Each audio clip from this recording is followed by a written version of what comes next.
Hello all, இன்றைக்கி நம்ம பேஜில் my oven experiment series start பண்ண போகிறோம். எல்லா பேக்கர்ஸும் ப்ராடக்ட் லான்ச் பண்ணும்போது பர்ஃபெக்டாக பண்ணுவாங்க, but there may be some failures and struggles. So அந்த ஸ்டோரிஸை தான் இந்த சீரீஸில் நான் உங்கள் கூட ஷேர் பண்ண போகிறேன். Hope you all love this and support me to reach more customer. என்னோட சிஸ்டரோட பர்த்டே லாஸ்ட் வீக் நடந்துச்சு. அவளுக்கு கேக் வித் ஃப்ராஸ்டிங் அவ்வளோ பிடிக்காது. ஸோ அதனால் அவளுக்கு என்ன ஃப்ளேவர் வேணும்னு கேட்டிருந்தேன். She sent me a pic. இப்போ ட்ரெண்ட் ஆகிட்டு இருக்க டைனி கோன் கேக் தான் வேணும்னா அண்ட் இந்த நேச்சர் தீம். சரி, நானும் நேச்சர் தீமில் இருக்க சில ஃப்ளேவர்ஸ் எல்லாம் சர்ச் பண்ணி பார்த்தேன்.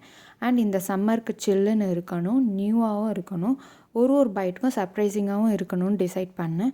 So after a big research I came up with the flavour of Indian tulsi sponge cake and with a classic vanilla ஃப்ராஸ்டிங்னு டிசைட் பண்ணேன். ஸ்பாஞ்ச் கேக்குக்கு கப் கேக் மோல்டில் ரெடி பண்ணிட்டேன். ஃபர்ஸ்ட் அட்டெம்ப்ட் வந்து ஃபெயிலியர் ஆகிட்டு கேக் கொஞ்சம் டென்ஸ் ஆகிடுச்சு, பட் டேஸ்ட் நல்லா இருந்தது. அண்ட் செகண்ட் அட்டெம்ப்ட்டுக்கு கேக் நல்லாவே வந்துடுச்சு. ஸோ அதனால் ஃப்ராஸ்டிங் பண்ண ஸ்டார்ட் பண்ணிட்டேன். And ice cream cone cake nearby ஸ்டோரில் கிடைக்காததுனால வீட்டிலே ட்ரை பண்ணோம். அதுவும் ஃபெயிலியர் ஆகிடுச்சு. சரி, டைனி கேக் மாடலே செட் பண்ணிக்கலான்ட்டு ஸ்டார்ட் பண்ணிட்டேன். This is my own recipe. I think no one has ever launch this combination. I am the first அட்டெம்ப்ட்லேயே 80% அச்சீவ் பண்ணியாச்சு. I am happy with the output. And அவளும் ரொம்ப happy ஆகிட்டா. And இந்த flavour cake நீங்கள் try பண்ணியிருக்கீங்களா, இல்லை என்ன மாதிரி உங்களுக்கும் புதுசாக இருக்கான்னு கமெண்ட்டில் சொல்லுங்கள். நெக்ஸ்ட் எக்ஸ்பெரிமெண்ட்டில் பார்க்கலாம். தேங்க்யூ ஃபார் வாட்சிங்.